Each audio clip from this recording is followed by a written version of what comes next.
Good morning. How's everyone doing? How is everyone doing? Can you imagine now's when the energy should be up high? By the afternoon, we're all weary and worn out, so we got to start with all the driving force that we can. How y'all doing? All right, good morning, each and every one of you. My name is Marco Castillo, and I'm the co-director of Global Exchange, yes. And we are truly honored and privileged to be able to bear witness to this wonderful meeting, to be able to be here with each and every one of you, engaging these vitally important discussions in such a pivotal time on this planet. This morning we're going to have a panel, quite interesting, might I say, in just one quick minute. First of all, I would like to recognize a couple of things. Yes, about a few weeks ago in Mexico, one of the main leaders in the state of Guerrero Mascorri was murdered. And here we have peers and colleagues in Chachinola who were also Licha's colleagues, justice for Marcos Juarez. And we want to recall and honor his memory. Yes. A couple of weeks ago, yes, Sandra Dominguez, the defender of human rights in the state of Oaxaca, Mexico, was found dead, after having disappeared since November 2024. It's been two horrible attacks, with human rights in Mexico. It's been devastating and for the Mexican population, and they have their hearts open right now. Nor can we deny the devastating news, of Netanyahu, of his intent and plan to take over the Gazan territory. Nancy O'Kay, I'm not sure she's here, but yesterday she made a declaration stating that this has every indication of being a genocide. A genocide is about to take place before us if we allow this. That's why from here we also want to make these pains, these tragedies present, saying that it is unacceptable and that this is not the world that we're striving for. So I'd like to join me saying, what do we want? Justice. Say justice. Justice. What do we want? Justice. Justice. ¿Qué queremos? All right. Thank you so much. All right then. Yesterday, in the part of the discussion of, as we spoke about the diagnosis of our context, and we have those mirrors over there, and they systematized it incredibly. Before discussing about democracy under tech, it was like, hey, hold on, democracy? For who? When? How? Who? Under attack? Well, yes, it's been for 600 years, according to our Mayan brethren, 30 in the Latin American nations, so then what was clear yesterday, what we were able to clarify is that there's no clarity in the diagnosis and that we need to take more time to better understand whose responsibility is it for having arrived where we're at? Where have we come from? Democracy as an ideal concept, has failed millions of people. In some cases, they never even got a glimpse of it. That was also clear yesterday. We need to recognize that many of the virtues, advantages, and privileges of democracy have been only for a select few. And that select few, we didn't know, and nor did they know how to connect with those that had no access to democracy. And we must not neglect that the authoritarianism that we're living from El Salvador to Washington, D.C. weren't imposed with guns, but they were elected. There's a sector of the population that's worn out from the poor or non-existent democracy nowadays. That's why we can't plan to the future unless we first recognize that it's necessary to shift paradigms, not to leap to save something that's never worked from the start. That's why we want to open up our consciousness today. Today we're going to check models that serve as a small example saying, hey, it's possible to return to our base. It's possible to once again be pedagogical, to open the spaces of conversation and give room, make room for other models, or to those that the democracy that we had or that we're currently losing never gave room or place to other people and other ways of organizing. How do we open the space to our consciousness and awareness? Perhaps before solving this, what we need to do is to engage in further dialogue, more discussion, to learn to hear, to understand, and to embrace because perhaps we jumped ahead to call democracy something that was never that from the start. Perhaps it was a myth that actually never came to pass. So in three models, three ideas, and the first one that I want to submit to you is basically leaders from throughout Mexico and the US of Afro-descendant, Native American, survivals of armed violence, or relatives of people that have been kidnapped or vanished. Immigrants for the past 2 years, they started engaging in underground dialogue to create a network to be able to have a common front for peace and justice. And this front celebrated many different consultations throughout these last 2 years, a large summit for peace. We're going to hear more about this, and we're going to have this collective presentation here because we believe that voices and presentations can also be collective in nature. So let's please welcome, Jordan Geico from Black Lives Matter, yes, South 10. Gordon, time is all yours. Amance Perea from the Gastafari Nation in Mexico. Please, just make Jordan over here, please. No vamos a parar.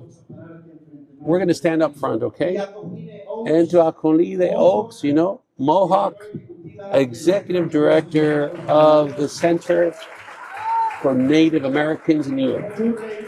Bo Murray, in representation of the victims of the Sandy Hook shooting. Please make your way. De la Galacio, also survivals of armed violence, part of the team of No More Weapons from the U.S., No More Firing from the Mexico to the U.S. Is this everyone? Yes? Yes? Okay. And Efraim Jimenez, yes, president of the Collective of Federations of Mexicans Abroad. Yes, Efraim Jimenez. Apologize for that. All right, so here's our team. How is it possible for immigrants in the U.S., Mohawks in Canada, with South Bend, with Black Lives Matter, with survivals, armed violence, with relatives of those who have been kidnapped, we're able to establish a dialogue despite speaking different languages and reciting different nations? This is what we're going to learn and glean from. You're going to help us to please give 3 minutes to each and every one of them because they gave at the same time as one individual. Yes? So then please, let's start making noise on the glass, everything, so that everyone's aware. Ready? So we're going to start with Bella Galacio. Please, Bella, time is all yours. Thank you, Marco. Hi, everyone. My name is Lau. En el año 2022, consultations in communities impacted by violence to assess the root causes and shared experiences of violence in Mexico and the United States. Our delegation traveled from the Bronx, New York, to Inglewood, California, to Tijuana, Morelos, Mexico, where we developed over 300 proposals for all forums. In February of 2023, we came together to host Cumbre por la Paz, our first binational peace summit. Over 400 people from both sides of the border came together to discuss and find consensus of the over 300 proposals we got from the forums. And from that, we developed the 10 demands, our human rights agenda, to achieve our aspirations. Our demands are as follows. Stop the proliferation of guns in the United States and their uncontrolled flow to Mexico. Demilitarize public scrutiny, no US intervention. End punitive drug laws and adopt a public health approach to drug use.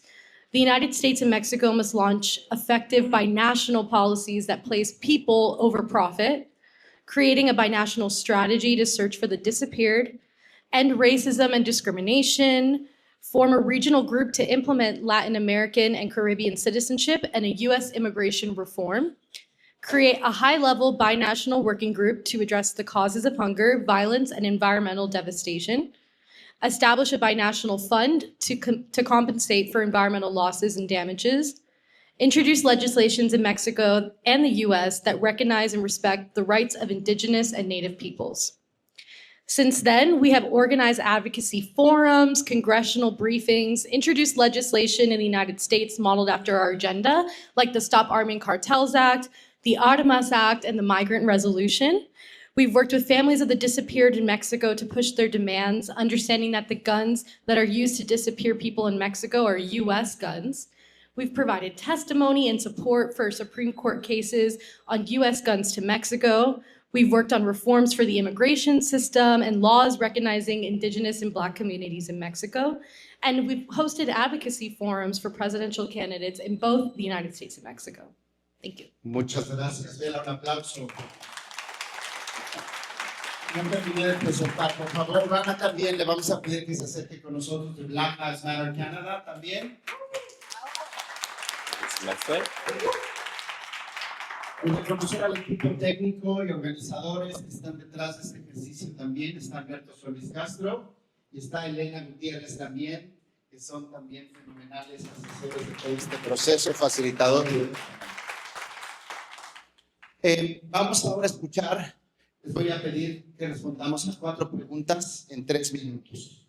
La primera pregunta es, ¿cuáles son las prioridades para avanzar la paz y la justicia en sus comunidades? ¿Cuál es la importancia de trabajar con sus socios en México o en otros pueblos en lugar de trabajar solitos? ¿Cuál es la importancia de trabajar juntos con otros que trabajan otras luchas y otras causas? Y cómo encontrar fortaleza en la interconexión. Y finalmente, ¿cuál es el rol que la democracia tendría que jugar para avanzar la paz y la justicia en grupos históricamente in historical groups that have been historically marginated, and what are the changes that must occur to this thing called democracy to be an instrument for peace and popular power? We're going to listen to Marcia Perea and Jordan Gagger. 3 minutes, help me count. Hola, ¿qué tal? Good morning, greetings everyone. For me, it's a pleasure to be here. For me, it's a pleasure to be here and share a bit of what we're living, which are realities in Latin America, and it's the same plans in the north and south. So I'm a member of Guerrillas Negras for Peace and Justice, and I'm going to share a bit about the work that is taking place and how it's being articulated. Well, we're going to talk about sovereignty on land and water for Afro-Indigenous. Earth is life, culture, and survival. Our struggle for institution of earth, caring for lakes, oceans, and extractivist companies that poison our land. Without control of our land and resources, policies are empty. Therefore, we ask land back movements and environmental justice communities led by Black and Native Indigenous communities. In Honduras, we've been in front of the Garifuna community in San Vicente and Granadinas. We support agricultures that have recovered on movements for sovereignty led by communities to respond for natural disasters, to protect the environment and land rights, which are not foreign to democracy, to guarantee that our sons have a planet in which they can live and decide their destiny. In Mexico, we've given 2,000 chickens in Veracruz and Guerrero to turn food insecurity over, and this will be replicated in June. We are giving them backpacks to ensure community capacity for mosquitoes and dengue, and for places that have been affected by hurricanes in Mexico. Well, this was just an intro, and I'd like to briefly thank you for the time and let you know that historical context for Afro descendants in Mexico. Basically, in 2019, it was barely recognized as human rights Afro descendants, and we had a struggle for over 20 years for this acknowledgement, and it doesn't make much difference, but it's a process. And Guerrillas Negras and the communities that have been found in Mexico have been making an effort to interconnect and create a stronger network without having to wait for what we know will not arrive, which is the government support. The Rastafari community I represent also has the process and has been doing the work for over 20 years. Metro is a result of that. The Metro Utopia was the point of origin for the Afro-descendant community in the sense that the historical memory areas are being eradicated as well. So it's an effort if you have an opportunity and know Mexico City, that Metro Utopia is also part of the Rastafari legacy in Mexico. Thank you. Black Lives Matter Canada and Black Networks for Peace and Justice have collaborated to dignify the Afro people. Now we're going to listen to Jordan. Would you like to add anything?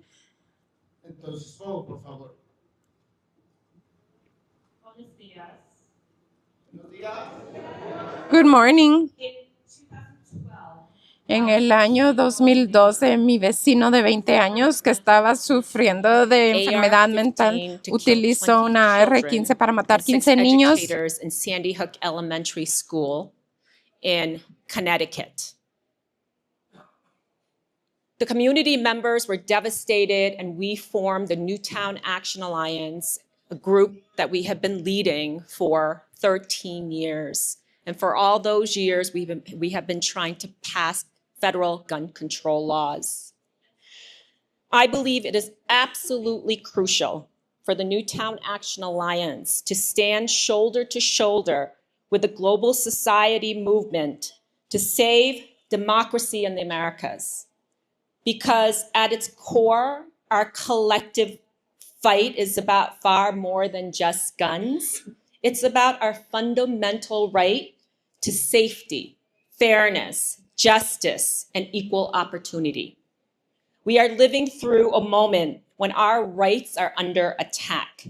Donald Trump is not just a threat to American democracy, he is a threat to democracies around the world.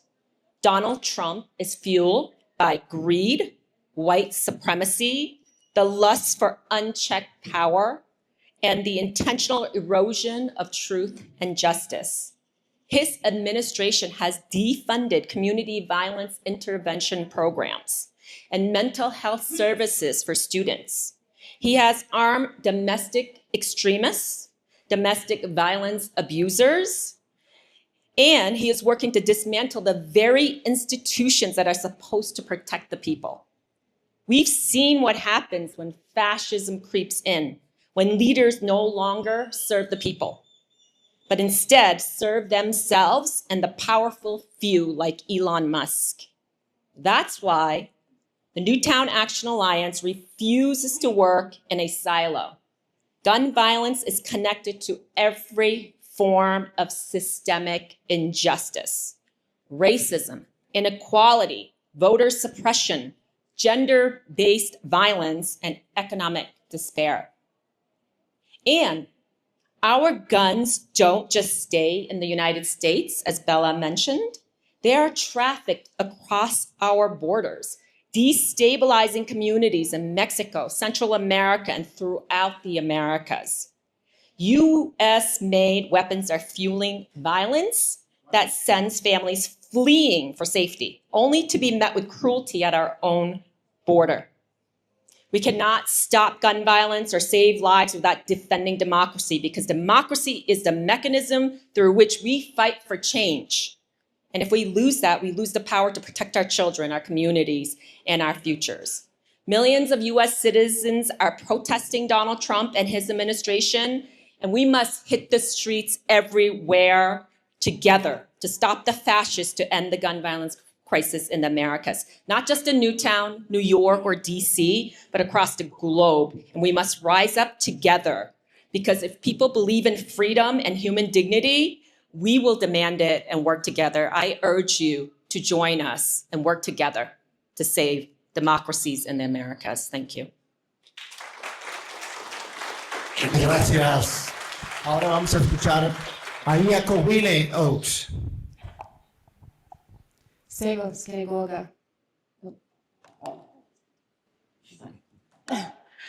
My name is Yagawihine Oaks. I am Ganiak Gahaga, Mohawk, Keepers of the Eastern Door within the Haudenosaunee Confederacy, also known as the Iroquois Confederacy by Europeans.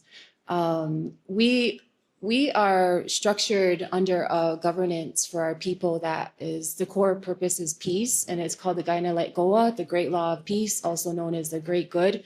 And that's a structure of governance that was founded before colony within the United States and in Canada, and is actually the foundation, the blueprint of the United States Constitution, which was recorded by Benjamin Franklin. Unfortunately, it's very apparent he left some things out, which are women in leadership and women in the accountability of governance. And that seems to be what we're missing here today and everywhere. And also, just there's so much. I think of a lot of things when it comes to the kind of like Goa and the Great Law of Peace and its responsibility within the United States Constitution, and how there's a perversion of it, and it was manipulated to the point where now it's harming everybody in the world. It's an empire that's only 250 years old. And within their Declaration of Independence, we are still noted, the blueprint of the United States Constitution within the Declaration of Independence, we're still categorized as merciless Indian savages, and our brothers and sisters, our Afro descendants who are here on these territories, are considered 3/5 of humans. So we already know that the entire system surrounding us is full of racism and injustice, and its sole purpose is really to suppress us and assimilate us. We all know this. And I can't apologize for what the United States is doing to the land here and around the world, but I can take responsibility as a Gahaga woman, and somebody who believes in the Gaina Goa, and thinking about the eagle and the condor, and how within the people's movement for peace and justice, how we could start to reconnect and reaffirm our alliances from the north to the south, the eagle and the condor. We're relatives. An elder recently shared with me about the Ice Age. And when the Ice Age happened, we have a history that goes way back where we traveled here. We traveled here and towards the area in Mexico, what we now know as Mexico, to survive the Ice Age. And that's the story of our corn, that journey and that pathway is evidence. The corn up north, we're hunter and gatherer people up north, and we were able to bring corn, beans, and squash and agricultural practices from you all back up north, and that tells our story, a story that is left out of education and out of colony and empire.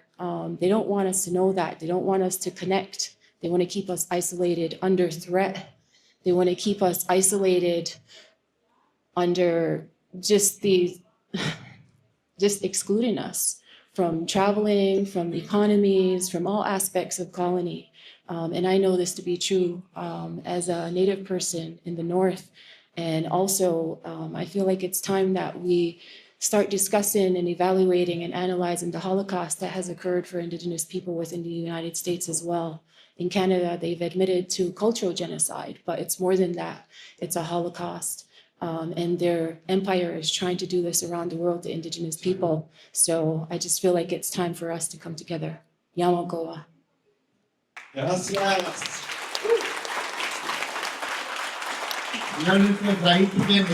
Sí, gracias. Bueno, buenos días. Estamos aquí para hablar sobre la democracia. To war, they kill themselves, and then soon afterwards we have democracy that's hard to sustain. You know, there's another path, which is participative or democracy, how we can be effective and positive impact. And then as the collective of Mexican immigrant federations and collectives, which is a new type of framework. It's horizontal. It has no president. It has no executive director. You know, but they have a coordinator / facilitator of dialogue. That's where it's much more effective as a coordinator of this collective of federations and immigrant Mexican coordinations, and that includes over 105 federations and collectives in the U.S. that have come together here with Gianmarco, with our colleagues and all of our peers to this movement for peace and justice. You know why? Because this is the other path that we can embrace to be able to reach a democracy that's equal and that's fair and just for everyone. I have three answers, which is key to all the questions and queries that our brother Marco was asking us.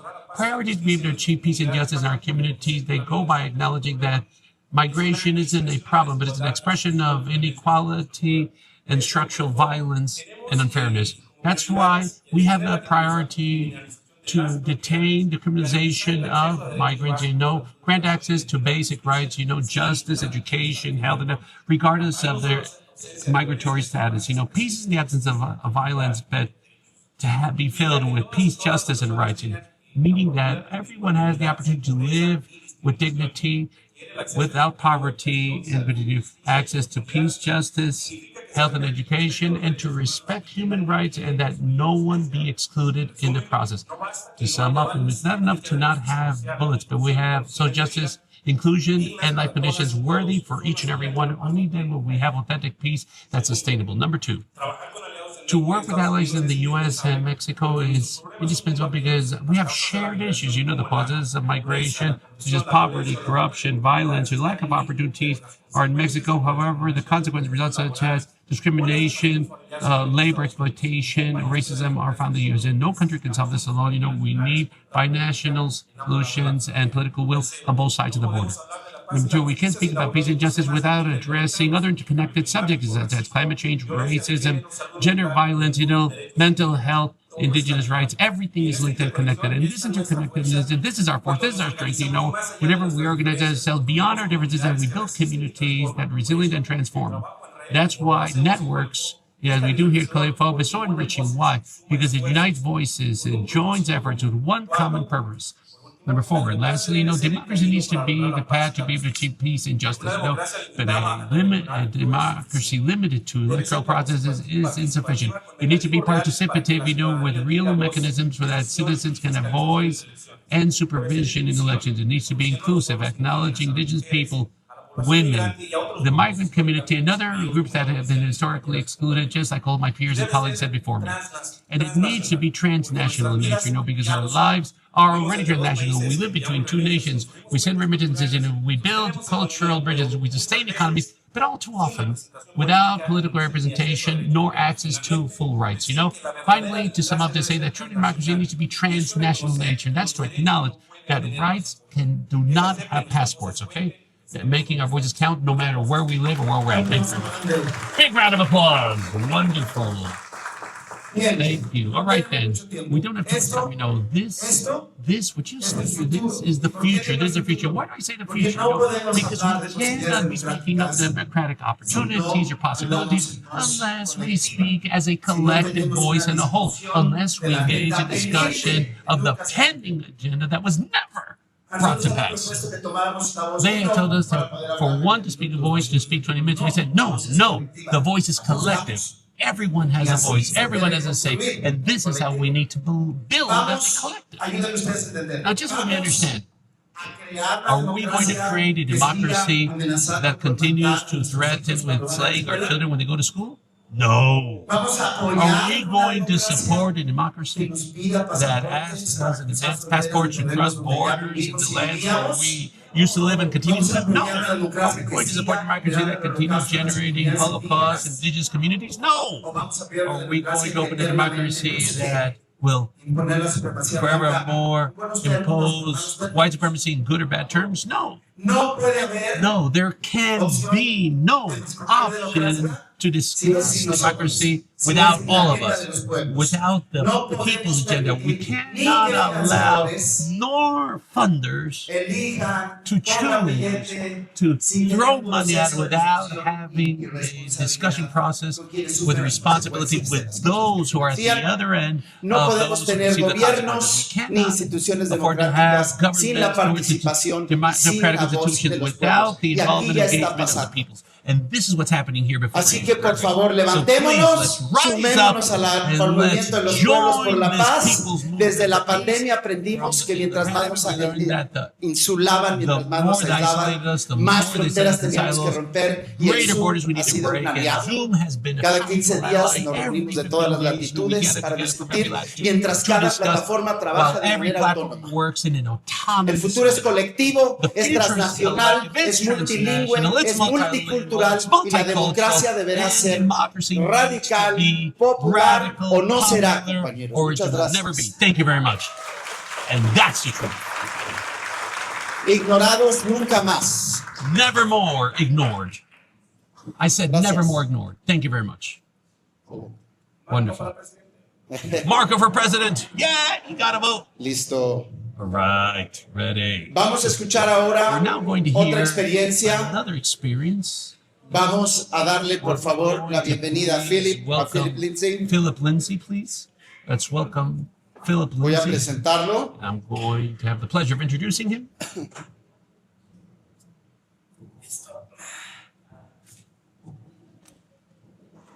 Philip dirige Philip los programas sobre el poder ciudadano en el programs Centro on citizen power de in the centers of Baruch College in New York. That's where we originally met. Philip organizes, convenios y talleres conventions and workshops on leadership assemblies, and it explores how grassroots organizers in the U.S. can combine deliberative assemblies with electoral campaigns and public cycles in a very creative way. He's been understanding, exploring, and researching all the possibilities of decision-making processes, to try to expand the way in which public decisions are made. And we're going to welcome Philip to please to share his experience in this process. Thank you very much. Well, first of all, I wanted to start off with the Sempirio. I thought that this presentation in Spanish, but if it's okay, can I do it in Spanish or is it okay? Yes. Why? It's going to be a mix, right, between both languages. You can just bear with me here. Why? Because the presentation right now really affected me. This presentation, I was amazed. I was surprised, how much of an impact it had on me, right? Because I'm from Philadelphia, where allegedly a liberal democracy was originally birthed in the U.S., the U.S. Constitution, which, as we heard, in the way in which the indigenous people interacted and they deliberated amongst them. So it's almost like the story has been omitted for some reason. And in Philadelphia, what really affected me, this presentation, because I feel that just the fact of the decision to start my presentation with you with the excitement that I felt right there at the table. All right, I'm sorry. I'm really far from my home right now in a new environment, which implies a certain discomfort per se, right? But it's perfect for as a place to learn, because whenever you feel uncomfortable, that's where you need to reach different ways of communicating, of feeling a different space, with everyone. But for example, in Philadelphia, I grew up in a city where it was quite normal for every day one lad to be slain with firearms. I mean, that was just such a normal thing that one couldn't even you couldn't even process it emotionally. It's part of life. It's totally normal, There is no decrying.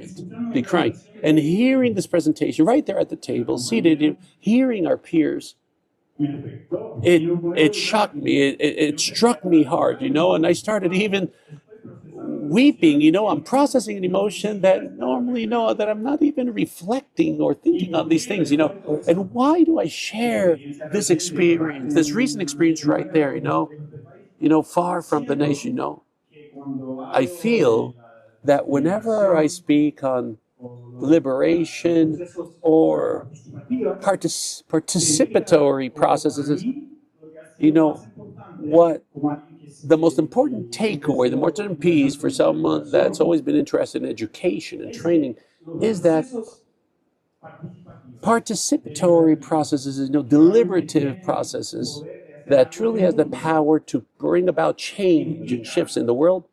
They imply bringing people and expounding to other worlds, to other people. And so then, now I'm just going to, right there, here we go. I'm just going to be right here, as I speak on my presentation. All right. Is it okay right here? Is it all right if I run the slides real quick? Yes? Let me get the clicker here. Because I want to submit 3 key concepts, yes, which have been quite interesting for me, and they've served as a foundation for democracies of many peoples, many cultures, throughout the world, or at least 2 out of 3, yes? One is rotation. That mixture, that the government doesn't get stagnant, or the same, doesn't get stuck, To exist in a democracy actually means that roles have to change, that we experience by governing as citizens, as people, or as nations, and we are able to rotate, There's not always going to be one same leader in power, but there's you have to share power, to a certain degree. Another one is sorteo, the one is deliberations. Yes, for me, this is a deliberative democracy that we're carrying out over here.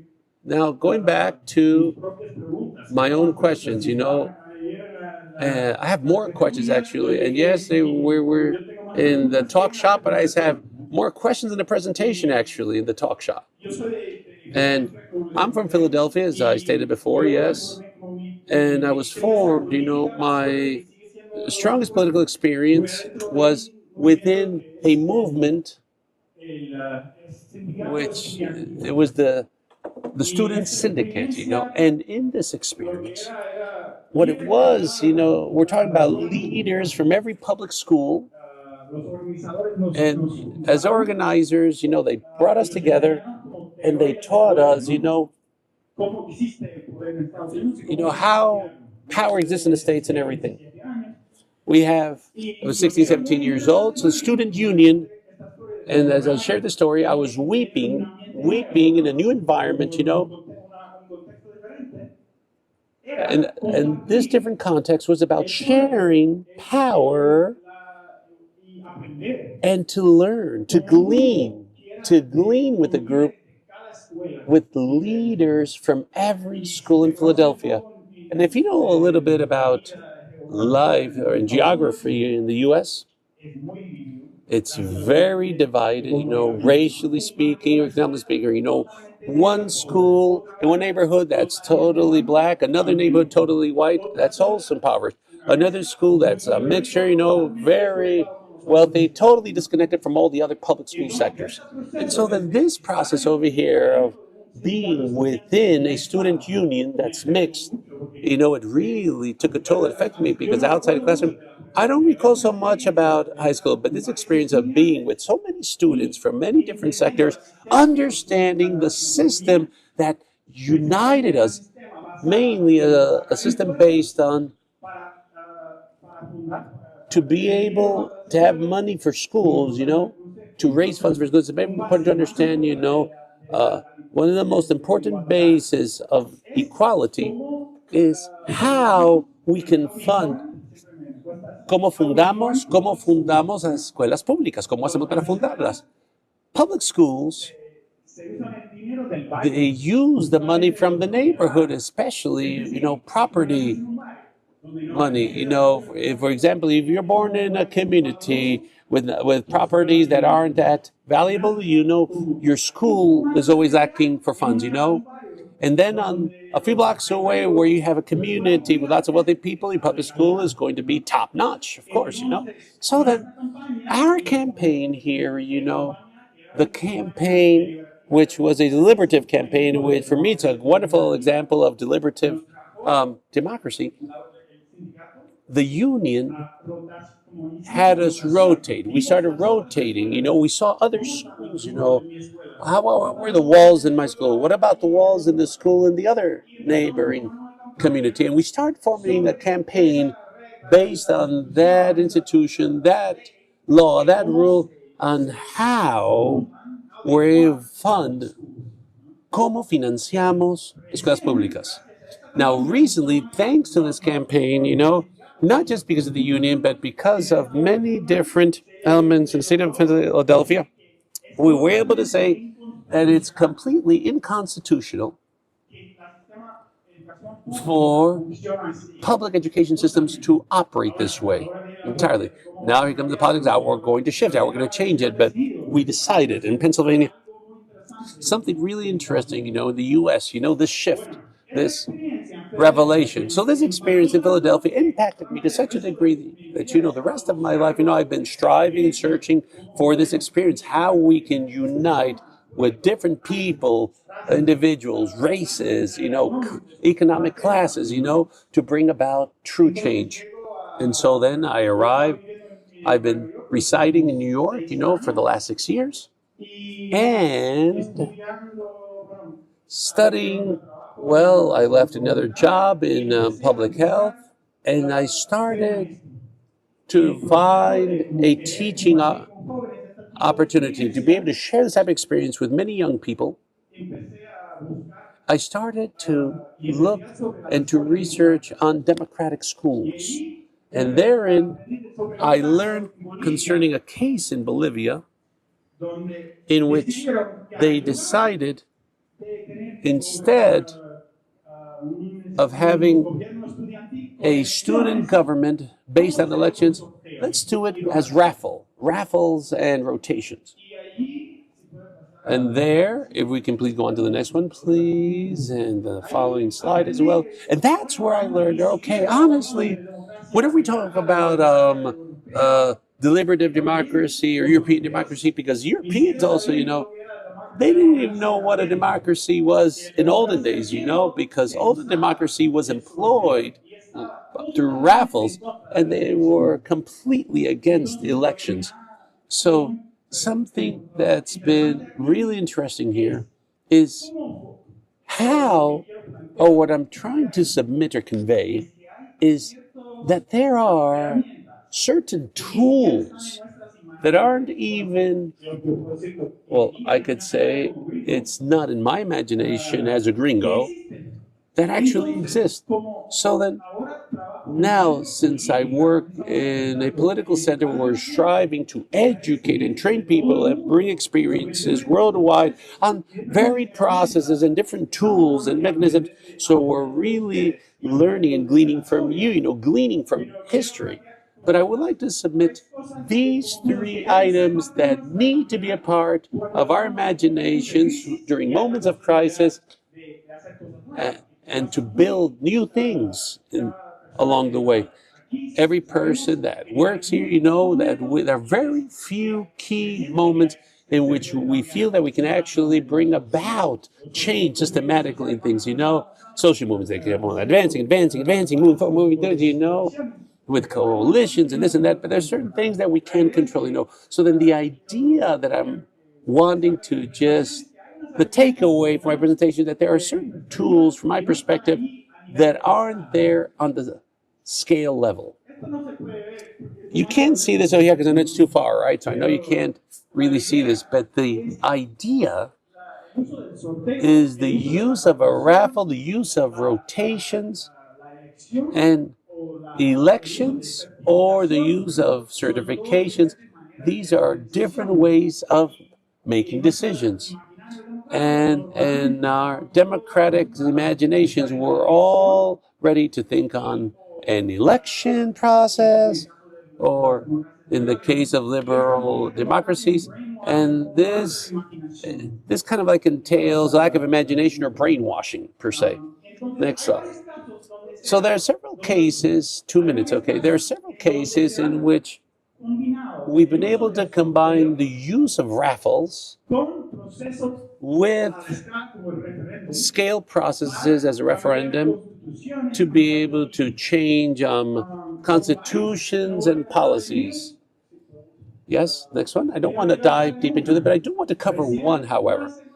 About last week, I came from a process in Colorado, and in that process they were inquiring.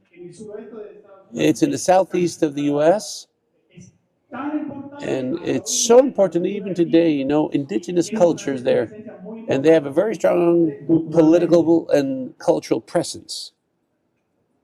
the city, the government of Colorado decided to use a lottery process, a raffle process, to make a decision on the future of a piece of land that before used to belong to an indigenous tribe. So they invited people from the entire city to participate in this process.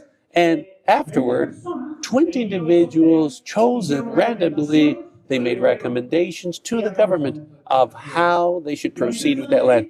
Something very interesting is that they presented many different groups, activists, indigenous groups, environmentalists, and in the end they recommended to give the land pretty much to the indigenous groups. But the interesting thing is that the indigenous group, they said, no, but we don't want to be the owners of this. We want to share it. This is a process, you can read it, this was just took place last week. You can read on this. And I think I'm not going to have any more time, to cover other things. But the important takeaway is that in our imagination, if we can build and use other tools such as lotteries combined with referendums, I have 30 seconds, yes? Listen, I just want to show you to a strategy, a social strategy. This in El Paso, Texas, the Sunrise Movement, which is a movement on climate change, they actually submitted a petition for the city to transition into sustainability and ecological policy economy. They had around 5% of the population sign it. Yes, we want a shift in our constitution as a people. But then afterwards, a lot of money was included in the process, and the entire organization and the grassroots movement was rejected by 82% of voters, the population. This is an example. If they were aware of that Sunrise Movement, that they existed, they knew that there were other mechanisms to deliberate as an assembly, they could have combined this movement with a demand from an assembly process. Why? So that it's not just that there's a cap amount of money to enter the process to vote either yes or no. Because within this process, the deliberative assembly can be made so that the movement's voice is translated to those who aren't included in the movement, to those who aren't used to using this type of lingo. And if I want to submit something is for imaginary, or in social movements or in the states or in political parties, to think on the combination of different tools such as the use of a lottery, citizen deliberations, and as varied mechanisms within a whole. Yes. But that was what I wanted to share, and I hope I didn't go too much over, right? But thank you so much. All right. Thank you. Appreciate it. Thank you. Por favor, déjame trabajar. Voy por un café, entonces. Yes, quite interesting. Thank you so much. And it's clear that if these experiments and alternative exercises for democracy, they uplift the story, and if we can explore it in other urban spaces, just as they've worked in indigenous tribes, our democracy will expand and be all that much better. So then it's very clear, based on this, that we can't be thinking on a democracy simply electoral in nature. But there needs to be a commitment to expand and shift those mechanisms at the core. All right, then. So right now we're going to invite here on the stage Irma Lisa Manatú. Irma Lisa is a journalist, activist, anthropologist, social Mayaqui chair in Guatemala, part of the struggle that demand respect for life, pleas for all indigenous people throughout Latin America. In 2012, she was instrumental in achieving the legalization for no more discrimination here, and she became an advisor for indigenous rights in Latin America and Caribbean, and she was awarded the Oxfam America Award, Thank you so much for joining us here. It's wonderful. The time is all yours. Up to 20 minutes. You told me 30. You told me 30. I'm sorry, I prepared 30 minutes because they had told me 30 minutes, okay? All right, then. So I'm going to try, first of all, a wonderful morning to everyone, to each and every one of you, to all my brothers and sisters, peers, colleagues. I want to enormously thank you for the opportunity, for the invitation of Democracies Under Attack. And I'm really thrilled and happy to be able to share something, a few reflections to better understand power. What is the power that indigenous authorities have in Guatemala? What is their role right now at this moment? How can we find a common thread that can reveal that strength and force throughout history? How we can show those changes that have taken place? And honestly, this is a new indigenous authority that's emerging or not.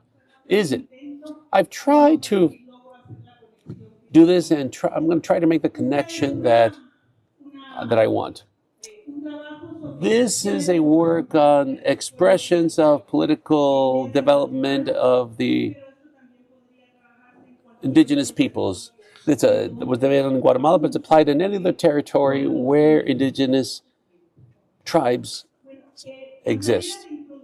Now, as a contemporary introduction for those who are not from Guatemala, Guatemala is a nation that's multiracial, National censuses speak of around 45% of indigenous people. However, indigenous people, they actually question those statistics. If we're in communities such as the Quechua people, we're going to find communities where 100% of them are comprised of Mayan population. There's diversity. There's 25 indigenous people in this nation. The Mayan people have 95%. In other words, there's homogeny there. When it comes to populational people, we have the Xinca, Garifuna, and Afro-descendant. Very briefly, just in a few lines, just a little bit of our history. The Spanish invasion in 1524, liberal regimes of independence and liberal reforms of the 18th and 19th centuries, military dictatorships of the 20th century, internal armed conflict, towards the latter part of the 20th century, and the democratic process till now, towards the latter part of the 20th century. But I'd like to see beyond, for example, this starts when the Spanish invasion took place. However, the Mayas, the indigenous people of this country, we can see a broader spectrum. The Mayan civilization, this is based on much archaeological work, and historians such as Robert Carmack and Nestor Cabezas.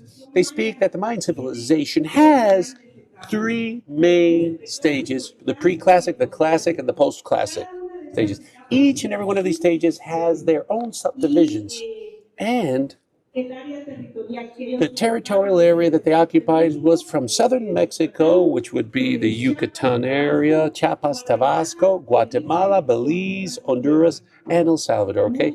So that many of these have long stretched roots, and we have to find them, The classic period over here, the pre-classic, they have four stages: early pre-classic, mid pre-classic, and late pre-classic, okay?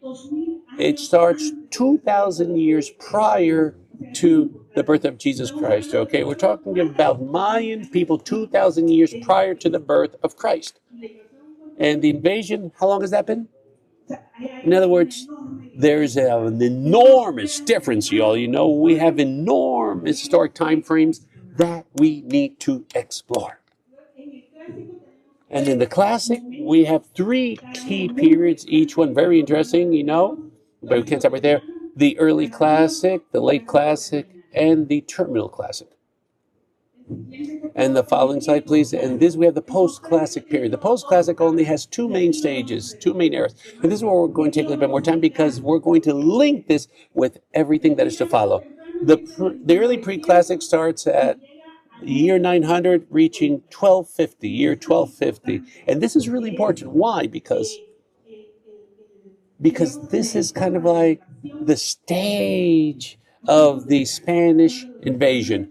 When the Spaniards show up, the Mayans were in their post-classic period, And if we to look back in archaeology, we're going to find a beautiful amount of work that they created because they have enormous accrued knowledge in themselves.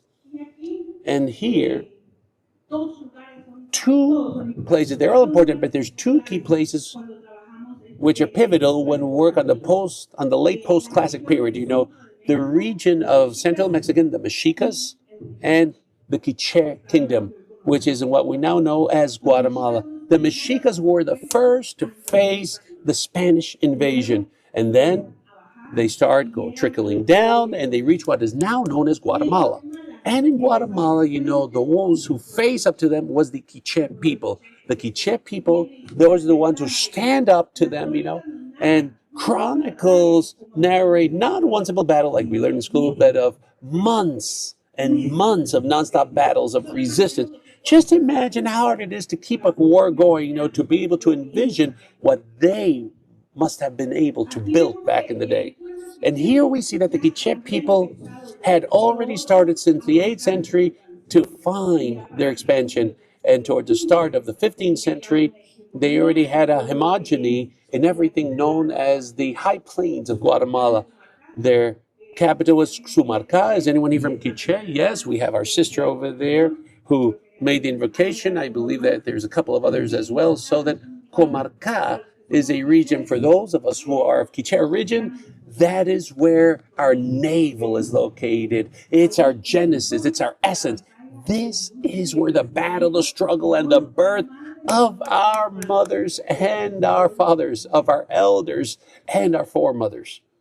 This is where the battle started. Interestingly, they had a confederation. So how were they able to achieve this homogeny? Through this confederation. And this confederation was comprised of 3 political divisions, They have Nami Quiche with 24 lineages. They had 24 lineages. Then we have the Tamu, which had 22 lineages. And then we had the Ilocab, comprised of 18 lineages. Each and every one of them had their akpo, in other words, their head, their director. And internally speaking, there were other heads, minor heads, with further lineages. Power relations, were ascendant and descendant. In other words, there wasn't one total control of power. It was going to depend on how they would move internally. What was the work and roles that they carried out within this process of formation? And towards the start, the Quiche lineage, they exercised the greatest power. But when the Spanish invasion came, it was the Cabet lineage that had power, And these are the ones that the Spaniards had to face. And as part of the social organization, the directors of the Quiche state, they received the title of Ahau. And Ahau was the highest director, the highest executor. And they also had the title of Akpo, There were several provinces, and each and every province also had their own people responsible for things. And there were military roles also known as Arpokachik. And there were also governors, and there were important places that they were responsible for caring, preserving, and safeguarding. And there were other important cities as well, such as Xelajuno, such as Chumekena. That's why when the Spaniards arrived there, they form an immediate alliance with the Mam people, because the Mam people tells Pedro de Alvarado, we're going to join you if you return our territory. Xelajuno was a Mam land of the Mam people, which had been taken by the Quiche people. And the struggle was about once again recovering their land. Pedro de Alvarado smartly tells them, knowing the tribal divisions, yes, join us and we're going to return the land to you. There's a fight and a bout against the Quiches. Obviously, there's weapons and many other strategies that were employed. You know, the Spanish invasion continues to advance. The Spaniards take the region of Quetzaltenango, never returning Xelajuno to the Mam people. They retire and they initiate alliances with the Cachiquel people. This is for you to take note of the strategies of division they're employed. There's always been these types of strategies from the very first moment that these invaders stepped foot on our land. Other people as well, you know, they also had their own societal structures. So what was left after this invasion? What was left with all that power, all that lineage? You know, there's very little left, you know. They swept away everything. They left, you know. The only thing left was, according to our chronicles, the only thing left was certain spaces in which we've tried to reproduce that power. Cantons, communities, you know, lots of brothers and sisters who dwell there, and they know how they're constituted when it comes to power and when it comes to their parentage, you know. Perhaps Totonicapán is a really great example to see power through the different lineages and power parentage, parentesco.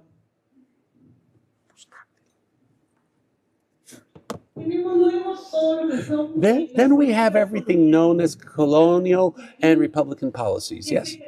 And what do we create here within the colonial period? We have a people of Indians which had a relative autonomy, okay?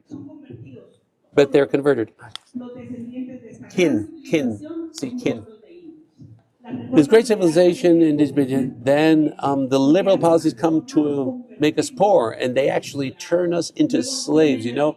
Then we have dictatorships, followed by the October Revolution, in which indigenous people actually didn't get involved in. However, they are able to benefit from it thanks to the Constitution of 1945 and the shifts that this Constitution, 1945, were able to make. You know, perhaps one of the best constitutions of all Latin America. Then we have repressive policies as well as the land that was swept through. Okay, next slide.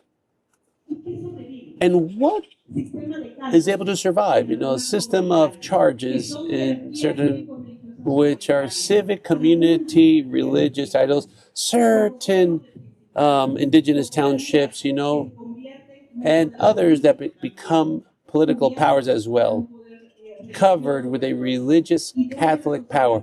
And in civil society, there were many different forms, you know, and in addition, it's almost as if there are no other paths left but to participate in state political structures. We see this in the history of Guatemala, you know, many brothers, you know, participating in political parties, in civic committees, and in townships and mayorships. I just want to focus now mainly in one of the previous offices, you know, and some of their features. You know, this was a hierarchical scale structure. We had to do work to continue advancing. It was based on community service, you know. They had temporary power in these appointments, you know, a spiritual and united dimension to this, and accumulation of social prestige and a collective decision-making processes. Next one, please. The people of Santiago Atitlán is a clear example of this. You know, this is data prior to the armed conflict.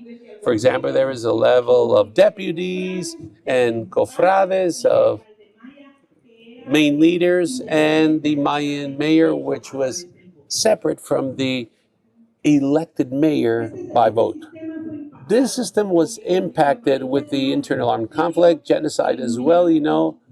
Many mayors were murdered, were killed, were massacred, were tortured. And the rebirth was after the peace accord signing. So what do we have based on this struggle in the midst of this armed conflict? We have local peasant committees, you know, a strong, passionate desire of indigenous men and women to learn, to be equipped, trained, you know, to organize. And that's why there's a lot of indigenous seminars, you know, The history speaks about men, but there were many women whom we also need to rescue, redeem, and honor. At the same time, foundational organizations that go from being clandestine to becoming public, thanks to the Constitution of 1985. And currently, we have reactivation of indigenous townships. We don't have an exact number of how many indigenous townships are currently operating in Guatemala. Perhaps the ones that are mostly known and that are in the national platform are the 48 cantons of Totonicapán, but we also have the Xinca Parliament, which was a people that allegedly was agonizing, that now we see that they have their own parliament, that each time they have a greater space and a political work on the national stage. We have the Trochi community people as well, among others. Foundationally, these leaderships have strived to be on the defensive end of the territory, ranging from small organizations, medium organizations, and we would say even to broader ones around community advisory committees, and there's also been proposals of autonomy, such as the Canjobal government that yesterday they spoke a little bit more of in this space. And there were organizations that fight for political defense, such as COPAI, and also for embracing national power, such as the movement for the People's Liberation, the People's Liberation Movement. And now we're just going to go on to the next one for time's sake. All right. Here, some of the political expressions. We have Quinac, which is the very first indigenous political party of 2007. And we have Mayan corporations and townships, indigenous congressmen that many times don't represent us because they're serving their own parties. One sole Mayan sister as a congresswoman, 158, who's exercising a brilliant role, in the midst of a Congress that's extremely corrupt. The Indigenous Women's Platform, Ananiwa, we have women in the Council for Development. Next slide. Power, Indigenous women are very important. After signing the peace accords, we see that the Mayan people is the one that mostly had to face genocide, but it's the one that emerges as a political actor and stakeholder after so much genocide. And we see organizations then of Indigenous women that become foundational and important to understand their struggle. Molo, Sununipa, Sununiha, the National Weavers Movement, the Platform for Indigenous Women, the Association of Indigenous Women in Government, Indigenous Women in Biodiversity, Indigenous Weavers of Development, and many others. Now, what do we see today? Today, we see a strategic hybrid element, and we see a struggle based on territory, to national assets, and to our history. Excuse me. We also see a struggle to question everything that the colonial spaces have left behind, a pragmatic alternative construction for a country that's plurinational, proposals that emerge from even our own indigenous people. The right has no proposals. However, indigenous people are constantly submitting proposals that can be read, that are well documented, to better understand what are the shifts and changes they propose for a different type of nation. We also have milestones to be able to maintain our institutionality. Indigenous people in Guatemala stood up and defended arduously for Arevalo to be in power, not because Arevalo really doesn't represent our indigenous struggle, nor the long trajectory of our indigenous people, nor does he represent all of these gaps and breakings that our mothers, fathers, elders, and foremothers have had to face. Indigenous authorities, as you can see, they have really been able to maintain something of the much that has been stripped away. Destruction was honestly strategic in nature and key to try to submit our indigenous people. However, despite this, over 2,500 years we've been living in this territory. 2,500 years later, we still see the force of authority that has been able to face genocides, laws, to stand up to the Republic, to stand up against repression, and to face what we now see, the imprisonment of many leaders, both males and females, of our Mayan people that stand up for a system for them as well as for the rest of our people. Thank you very much.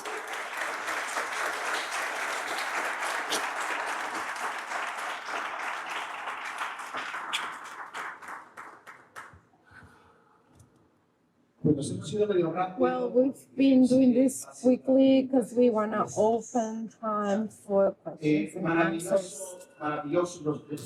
What's been one? Creo que es evidente que existe posibilidad, hay experiencias, hay historia de donde buscar las deliberativas que lleven a la construcción del futuro que queremos todos y todas. Said, por ejemplo, le partió la madre, disculpe mi inglés, a varios procesos comunitarios y sociales. Ahora que se fue, queremos que regrese.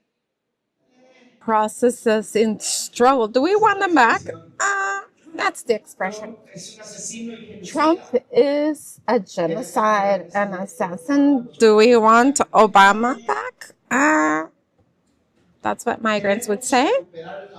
Do we want to look back and recover the past? How do we build? How do we build something different? Go ahead with your questions in the public. Please remember to use a microphone.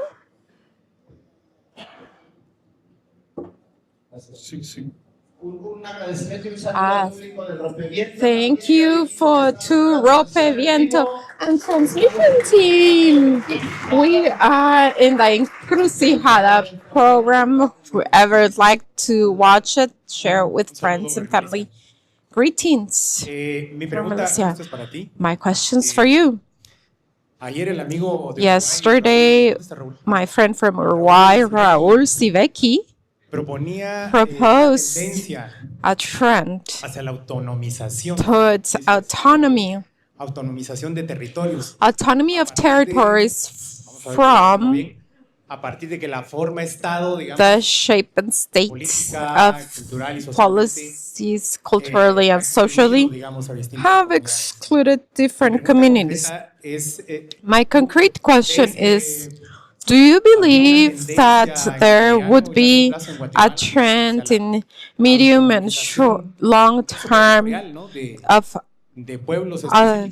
the territorial specific countries? One more question. Buenos días. Gracias. Igual mi pregunta. Good morning, thank you. My question is for Marisa, it's very similar. Preguntarte sobre My question is about democratic processes in autonomous areas that could exist for the people here in Guatemala. From what you presented, it's not very clear if there are some things going in that sense and if there are other experiences. Thank you. Well, then, thank you, Julio, and the colleague for your question. The Cajobal people have tried to talk about an autonomous space in terms of just talking about it in real terms.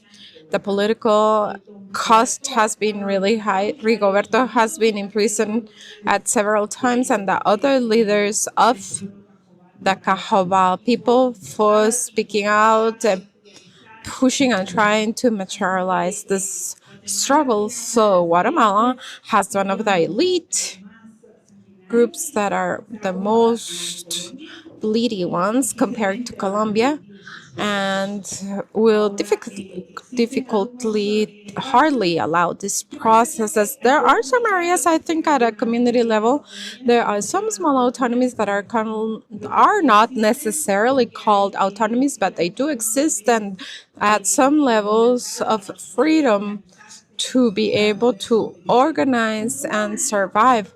When you analyze armed conflict, for example, prior to armed conflict, the indigenous population in the majority were not poor. My work doing research has showed that they were self-sufficient, they produced their own food, had their indigenous authorities, indigenous spiritual spaces, and created alliances, open markets.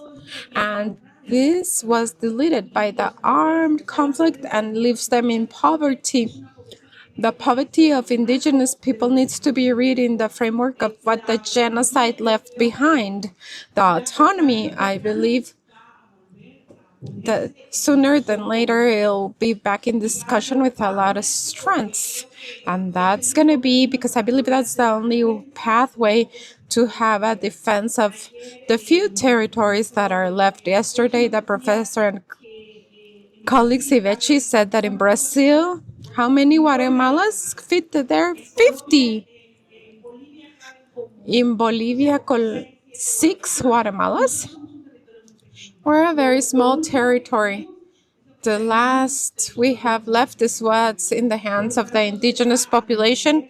Therefore, we'll fight for it with autonomies or other names. Without doubt, that's the pathway we're following, which will be just as hard. Thank you. There are several questions, please. Hi, everybody. Hola a todos, gracias por tu perspectiva. Mi nombre es Rihanna. Vengo de Black Lives Matter. I'm really interested in what you're talking about, the lottery processes and the random selection for decision making. I come from a community where Black people make up less than 4% of the population, and a lot of the marginalized groups make up really small population percentage-wise. And I was wondering how we would recommend through this randomization process that we can still include diverse voices and make sure that different perspectives are still represented outside of like the majority of white populations who are able-bodied and straight. So there's 2 ways to think about this, I think, or at least I have 2 ways to think about this. One is, the processes don't have, there's principles and values that go behind why random, right? Why in Greece did they want to use random selection instead of elections? Anti-corruption, principally. It's a lot easier to corrupt a process when you know exactly who's in charge, when they're running, how long they're serving, right? And that they're running for re-election. In a random group of 20 or 400, it's a lot harder to corrupt that process. So first is like the principles behind why random selection. To your question, you can do that within the random selection. You can stratify. You can say, you know what? This is a question in which we need, usually they're stratified along gender, ethnicity, geography, income, generally. But it's a political question, and you can't avoid the politics of it. So in your community, you might say, you know what? There need to be 30% minority voices. The second way of thinking about it is actually what I think is the more important way of thinking about it. Because if we don't just, it's easy to fetishize like, oh, the random selection or the demographic representativity of a random selection. The more important thing, in my opinion, is the learning process. And that's where you actually have a group of various stakeholders that are involved in the question. Like in Colorado, it was the indigenous communities, the different, the Colorado State University, the folks thinking about land use, etc. And the presentation to the randomly selected group, no matter who's in the room, the presentations that they're receiving and the education they're receiving and deliberating on those issues, I think is more important. So it's actually, I think, the organized groups being part of the process and having to, in Colorado, what we saw is that the organized groups started working together in a different way because they were asked to present to the public instead of present at normal town halls. And those are the 2 ways you could think about it. Muchas gracias. ¿Alguien más? Bueno, por ahí estaba Ted. Adelante, sí. Muchas gracias. Gracias para la doctora Irma Alicia. Saludos grandes. ¿Cuál es su perspectiva de las autoridades What's your indígenas como el perspective principal of sujeto indigenous emergente, no authorities as solamente que the main emerging role, not just the democracy behind the vote, but that they could direct an alternative project in the case of Guatemala? This process that since the 23rd up to here has gotten rid of racism as the political process in Guatemala. Go ahead. Pues muchas gracias por la presentación Thank sobre you la for your necesidad presentation de on the need fortalecer of los procesos strengthening the comunitarios community processes frente a la democracia. in Y front of mi democracy. pregunta es la My question siguiente. is the following ¿Hay one. manera Is de there hacer todo a eso way y to no do all abandonar that and not el abandon campo de batalla the electoral? battlefield, electoral Porque para battlefield? mí, Because for si me, abandonamos if totalmente we ese totally campo, abandon that pues field, estamos dejando we are abierto leaving todo al fascismo overture y jugando for su juego. fascismo Entonces mi and playing pregunta their es, game. ¿hay manera And de masticar el is chicle there a y way seguir to caminando a la vez? chew the gum and walk at the same time?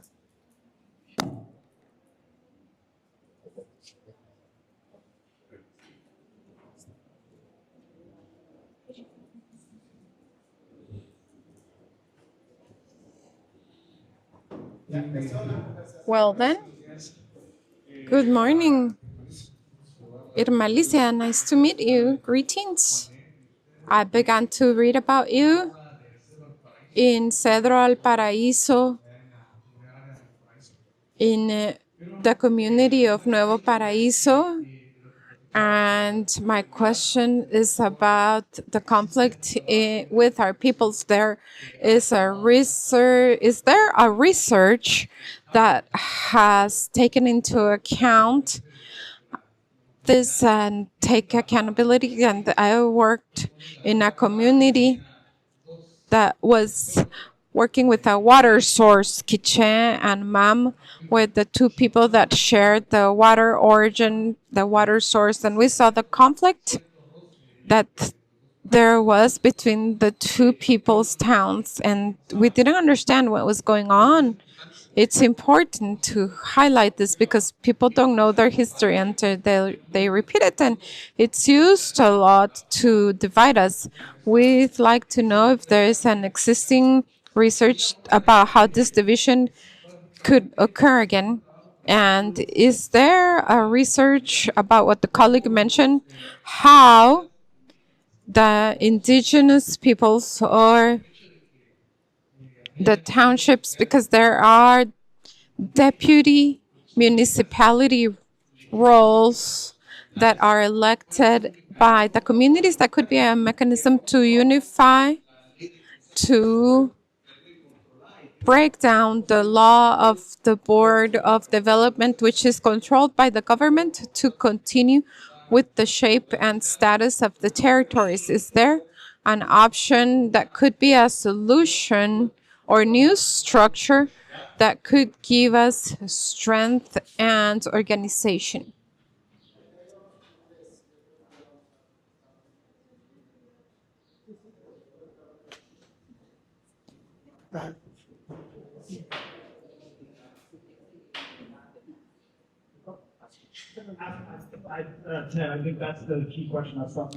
Ted, creo que es la pregunta clave de lo que hablaba con Carlos anoche. Creo que si no estamos trabajando. From the United States perspective, we're playing a losing game, and the only chance for actually building and taking power involves an articulation from social movements into parties. It's pretty clear which one that can take back power and reinvigorate an actual democracy that the whole group was articulating. And I don't think we should be, or what I would say is like, I actually think it's really smart. For instance, in New York City, one of the top progressive candidates for mayor right now is putting on his platform that if elected, he will, in the first 100 days, run a citizens' assembly on the affordability crisis, and that will be part of his platform. Okay, so I don't think it's an either or. I think it's actually a question of are there ambitious either social movement leaders or people within the party that we can lift up that we know embody the values that we're talking about here, but that can use those values and use the platform of the actual existing system we have to change that system. That's how I think about it.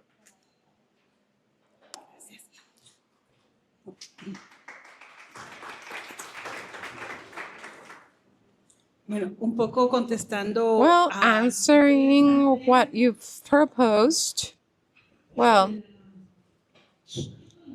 the indigenous person is complex, multiple that merged after the armed conflict as a fundamental actor. After signing the peace agreement, we cannot think of Guatemala without the indigenous people. It's impossible because it was the one that paid the highest price for genocide and comes into the national scenario. Part of that is the criminalization that up to date is being faced by several colleagues from 48 cantones. One of them is in prison. And to approach the role of 48 cantones and other authorities of indigenous population, is it possible to imagine the question you're making right now about the Mayan people as someone that will direct the country? It cannot be thought otherwise, I would say. The high weakness of President Arevalo is that they made a government for indigenous peoples, taking into account some and putting them in roles as multicultural political parties have done, of giving them small roles but nothing beyond. He had the historical opportunity with all the backup we had with the indigenous people, not for the indigenous people, but with the indigenous people, and he wasn't capable of building this. This will be one of the historical questions that will be made to this government. Regarding unity, in history, we don't have history of unity. That's part of utopia, and we should have that idea of unity.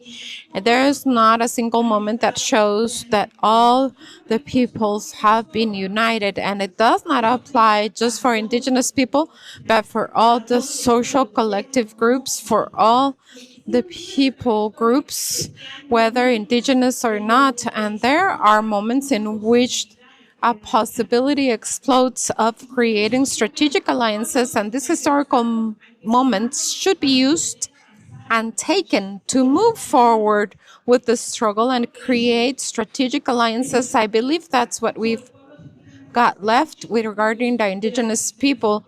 There are many studies regarding the internal divisions, internal conflicts with all the colony and all that's left, with all the disputes and struggles left, and how this has been left. And with Pedro de Alvarado that invaded the land, and there's a whole strategy of dividing and moving forward, and it keeps working. I believe that what's important is to acknowledge key elements to try and build something that will not be something that will absolutely transform everything, but will allow us to create pillars step by step for us to live together. And we don't have that now. I'd like to remind the panelists,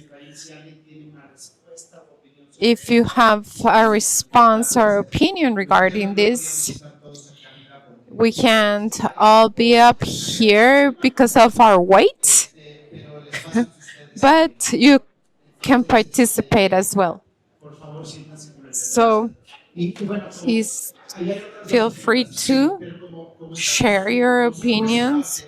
But since I'm a participant and I also have to be a moderator to have a response to Ted's question to move forward and take power in an electoral way should be planned. And we should go out in the street We were told yesterday we should stop being scared and go out to the street. We need to do this and recover and win elections. But we should always keep in mind the agenda of the peoples and the transnational indigenous peoples, Mayans, Mixtecos, Jaqueños, Guatemalans living in New York. And that candidate will not win if he does not meet with the voting parents. And everywhere it's let's move forward, but not without the people. When your orphan friend from USAID will ask you, are you going to go out and march to defend democracy? We should ask them what happened with the agenda of the disappeared people. We should have this opportunity to move with strength of the unexisting agenda, not without the agenda of the Afro-descendant people, not without the agenda of the indigenous people. And we need to solve the figure of how we need to change the structure of the political parties to ensure the representativity of the people that have been called minorities, marginated, and less important or nobodies, as the Colombia colleague said yesterday. Go ahead. Oh, she asked for her turn, and that one's pending. Sorry. Well, thank you. This is the last round. I'd like to ask to the colleague that spoke about all the movements and struggles in the U.S., but I'd like to start thanking you for all the work for the migrant population, because we know that even though we don't have direct family members, being a migrant also means feeling the pain, feeling the tragedy that they go through to get there, and see how this persecution that's there against them and their families affects our hearts. And my question is in the sense of, let's say, if that movement is linked also to the groups of migrants, for example, in this case, Guatemala, because I'd like to know about this and regarding the autonomy topic that we spoke about, even though Dr. Irma Alicia didn't say it. But I believe that with the agreement 169, with the Declaration of Indigenous People, we have the right, the indigenous people, to declare the autonomy, and in practice it does not exist. And some collective groups here in Guatemala have dared to propose a new political constitution, plurinational, and we proposed a roadmap to get to a constitutional plurinational assembly. And if, well, it's hard to get to the unity, but we have just one proposal for the society. I hope we may be able to back up the work process we're carrying out. And here are several that are launching that work, because always people are collective groups and not individual groups. Thank you.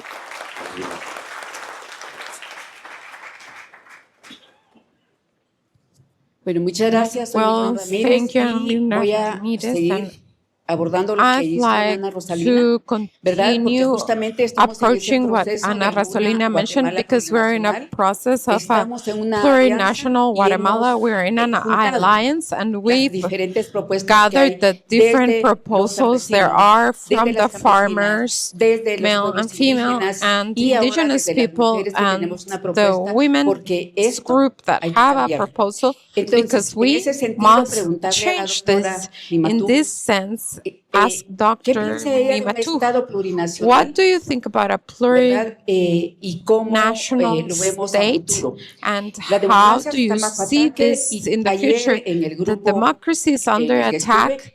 hablamos And también in the de group I was ¿queremos in seguir en una yesterday was, democracia como tal? do we want to continue being ¿O in qué a planteamos? democracy as Y el such, planteamiento lo or tenemos what do nosotros. we Y bueno, propose? allá afuera también And tenemos algo que decía Ana outside we Rosalina, have what Ana Rosalina un mentioned, folleto que a recoge las brochure propuestas de that este picks Estado up the plurinacional que lo proposals vemos of desde this los distintos. Así que plurinational allá afuera están state cuando we ustedes lo see. quieran llevar. Allá lo So tenemos. the flyer Y gracias. is in the registration table outside if you want to grab one. Here up front we have another Muchas question. gracias. Yo solamente Thank quiero you. participar para I'd hacer like un to análisis participate to crítico make a critical de lo analysis que of what soy abogado y lo advierto. an attorney, and I'd like to Eh, warn you about this. La Constitución And formalmente the establece que el Constitution soberano formally es el establishes pueblo. that the people Pero muchos de are los the que ones estamos with the acá sovereignty, seguramente but many of us that are dentro del marco here, de las surely democracias within liberales, the cuando framework of presentan the informes leadership tanto al democracies, Estado como when a la they cooperación present reports to internacional, the state and international hemos cooperation, ido have adoptando been cada vez más y nos adopting tragamos each cada vez time más more, ese concepto and neoliberal each time de sociedad accept civil more y lo the hemos aceptado como neoliberal un civil concepto society emergente. concept as an emerging Pero la concept. palabra pueblo como But colectivo the que word avanza del people pueblo as a de la collective democracia meaning neoliberal a la of the democracia neoliberal plurinacional que están democracy to planteando las plurinational compañeras democracy no van a that ser my por colleagues are generación proposing espontánea. ¿Qué tenemos will que not hacer ahí? be a spontaneous Y entonces me generation. parece que la And construcción, el paso so hacia I believe that the a no perder la construction esencia del pueblo and como steps colectivo towards not losing the es una essence tarea of que the people tenemos en as a común. collective group Y me is parece a oportuno work hacer la that reflexión needs en esa to be done línea. as a group, and I Es believe we should bien move una democracia forward sin in los that line. pueblos It's a indígenas. Me democracy parece que without es the una indigenous tarea que peoples. I believe tenemos que empujar en it's the construcción. work that needs No to hay otro be sujeto moved forward under más válido en construction. este momento There's para not la a more experiencia de valid Guatemala. subject for Pero ¿cómo Guatemala's la experience, construimos? but how do we build this? Es necesario hacer Is it formación necessary to política have desde political los training pueblos indígenas, from the indigenous entendiendo peoples, nuestras propias understanding dinámicas, our pero sin own menospreciar a dynamics nosotros? ¿Cómo without hacemos esa construcción? making others feel less? How do we construct this? Thank you. Now we're going to go with the last participations, 1 and 2. Hola Irma, una Hi, pregunta Irma. siguiendo tu última One respuesta. question Entiendo following que lo your que decías last está question. implícito I que understand what you mentioned. la oportunidad It's de hacer very alianzas evident that estratégicas the es ahora, opportunity porque ahora to hay make una, por lo strategic menos. alliances Quería is preguntar now, sobre qué and that pilares there's one at consideras que es least. What posible hacer pillars do esas you alianzas think estratégicas. are possible Y to use para with Philip, those y sobre strategic las alliances? democracias And o for las Philip, experiencias de democracia regarding the deliberativa, deliberative normalmente, democracies, se sostiene usually que la they're conversación por sí misma, la held, asamblea the por sí misma, conversation itself, the assembly no itself, conduce necesariamente does a not una buena necessarily deliberación, conduct si to a no se good da bajo liberation ciertas if condiciones it's not específicas. done Entonces under quería certain preguntarte specific cuáles son desde tu conditions. So experiencia I'd like to desde tu ask, estudio esas what are they condiciones from your que experience, the facilitan conditions una that deliberación facilitate the efectiva. effective liberation? Perdón, Enrique Naveda de Oxfam, Guatemala. Enrique Naveda from Oxfam, Guatemala. Sorry. Gracias. Michael Thank you. Chamberlain de México. Michael Chaplin from Mexico. Yo soy antropólogo. I'm an anthropologist. Just for the record. Me tocó estudiar los study sistemas de aplicación de justicia the con justice con el pueblo celtal de Chiapas, que también son mayas. Y lo que está atrás de la lógica de la aplicación de la justicia es cómo behind se the recupera application of la justice is how we can armonía de la recover comunidad. harmony in the community. Si alguien Yes. asesinaba a otra If persona, someone were to el asesino murder someone else, no iba a la cárcel, the el assassin asesino se wouldn't go to encargaba jail, but de la the familia de la persona que assassin había would have to asesinado. care for the family and Porque si household no, of the dicen person they ellos, had murdered. en lugar de una Otherwise, viuda, they va a say haber instead dos. of a widow, there's going to be two widows.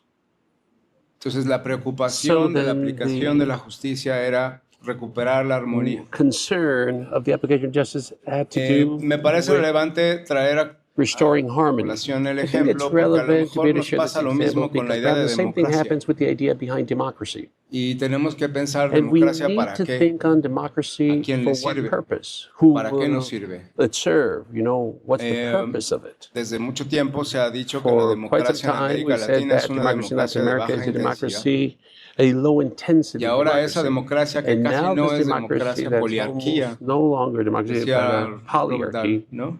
like Rodert said. Ahora está en crisis, It's currently in crisis. ¿no? O sea, es la crisis Yes. de una crisis It's que ya the teníamos crisis hace of tiempo. something that ¿no? we've been Y yo me dragging pregunto si no es for tiempo quite some de time.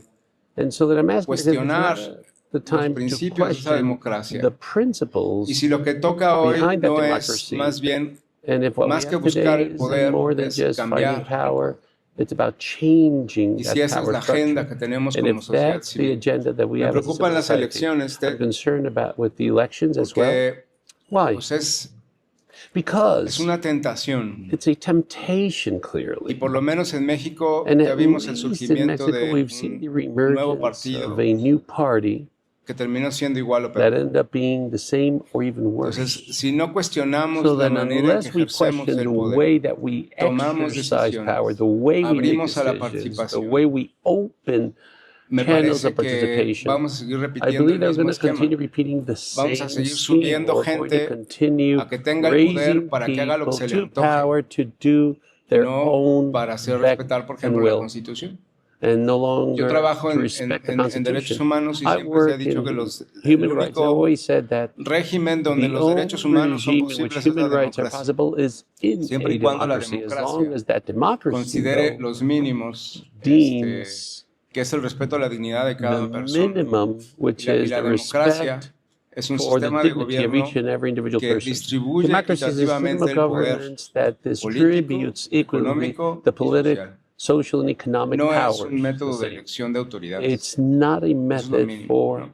Me parece que tenemos que electing empezar a authorities. cuestionarnos hacia I allá. think we need to start questioning Tenemos la ourselves experiencia in de that Chile. direction. We have the experience in Y Chile, todo for el mundo example. miraba a Chile no And por everyone Boric, looked at sino por Chile la Asamblea because Constituyente. of the Y había mucha Constitutional esperanza de lo que Assembly. pudiera There pasar was ahí lots como of hope movimiento of what could social. happen there as a social Algo movement, pasó ahí but something que parece que no transpired funcionó.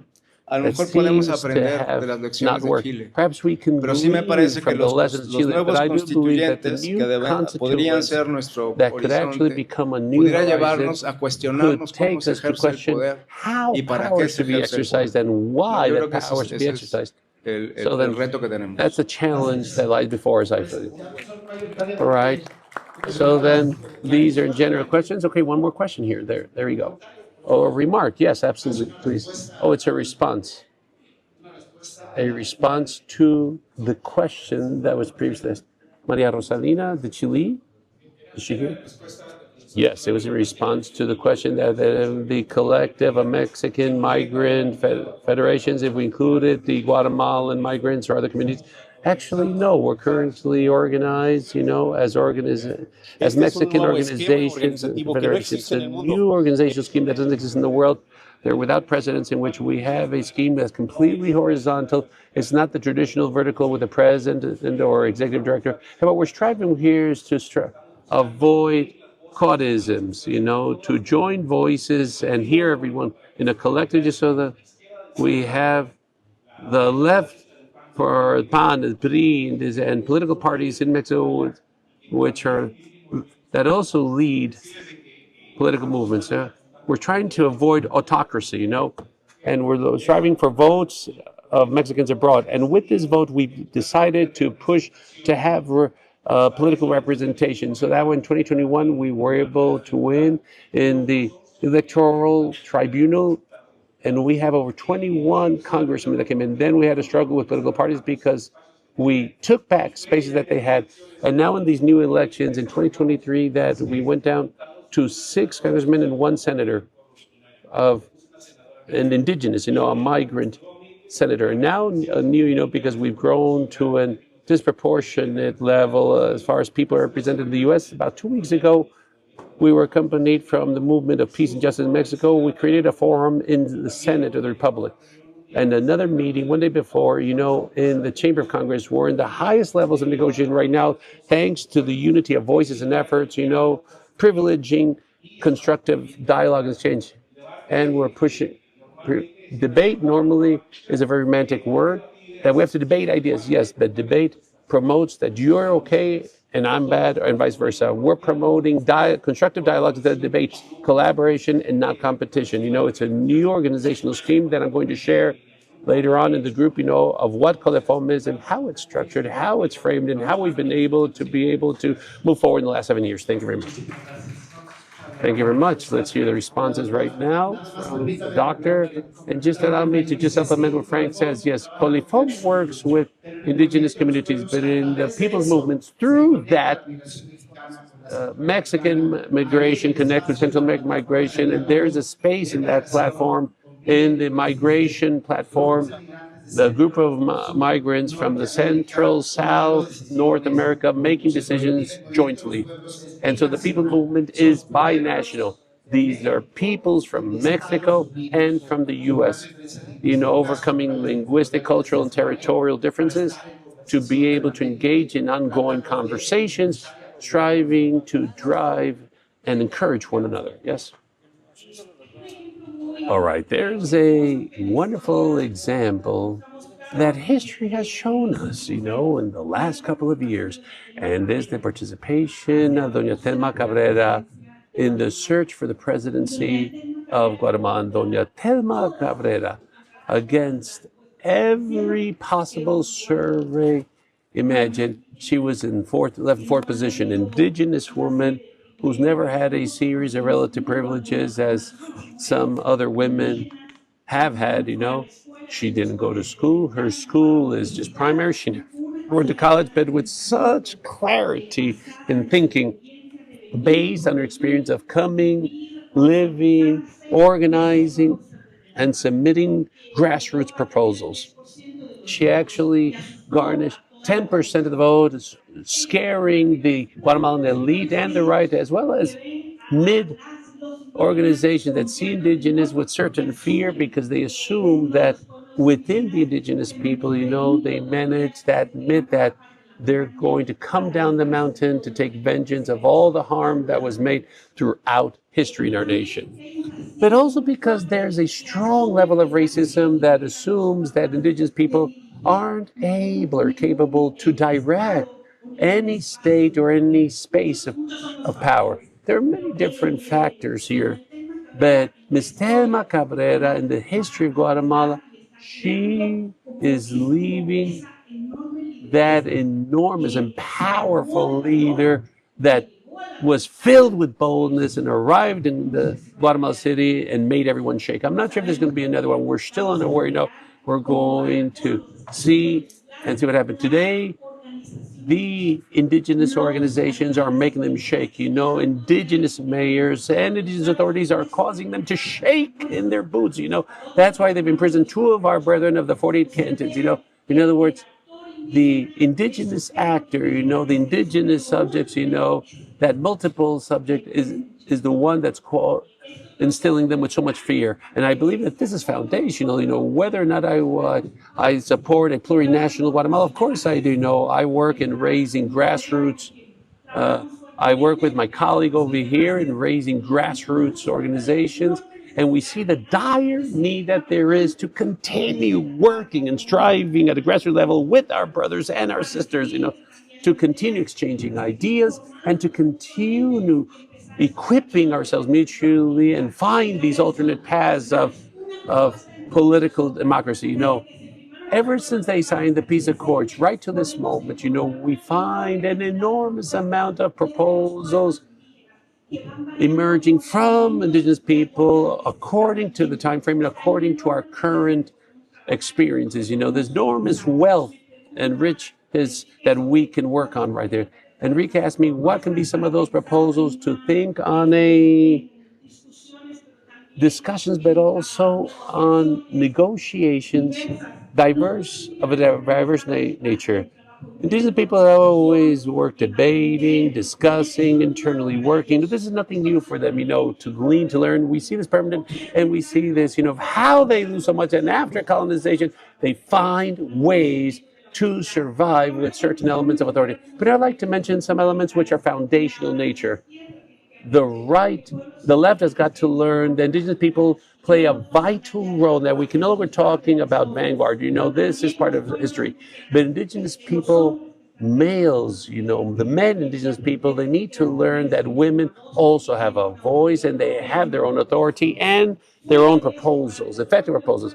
Aside from the people themselves, there's no doubt that we need to create mechanisms of liberation that are clear, concise, and that will not question the level of autonomy of our people inside. I believe in pragmatism. There's got to be a tactical, clear pragmatism with strategies to know exactly what we're going to stand for. We need we want a democratic state or democracy as there is, a plurinational, autonomy. What is it that we're fighting and striving for? Everything is in debate, and this all can be built. It's not built by just one person, but it's built by collective, just like Doña Rosalina stated, This is built by people, men, women, elders, children, young people, every sector involved in the people. Thank you very much.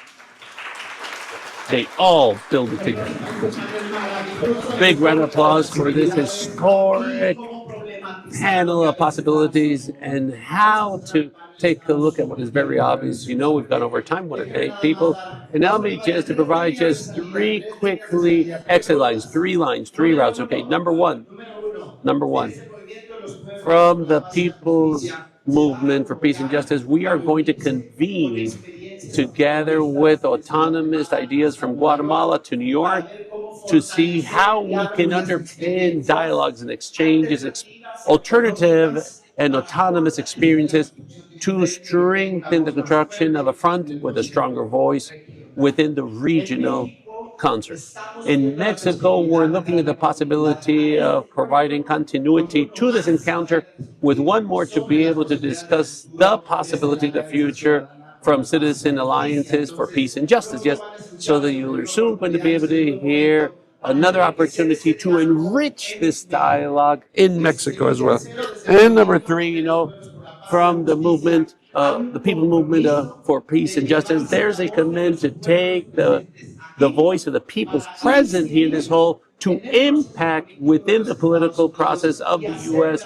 and to ensure that the democratic and Democrat forces over there, as it's known over there, to no longer move forward unless they seek to strive, honor, and incorporate the pending agenda and the grave democratic deficit and debt which we have with the people of the Global South. There are routes, there's paths. When the foundation calls you, when your friend of the organization calls you to say, how are we going to stand up for democracy? We say, hand in hand with the peoples as a collective and a collective process in community with indigenous people and their experiences. Thank you very much.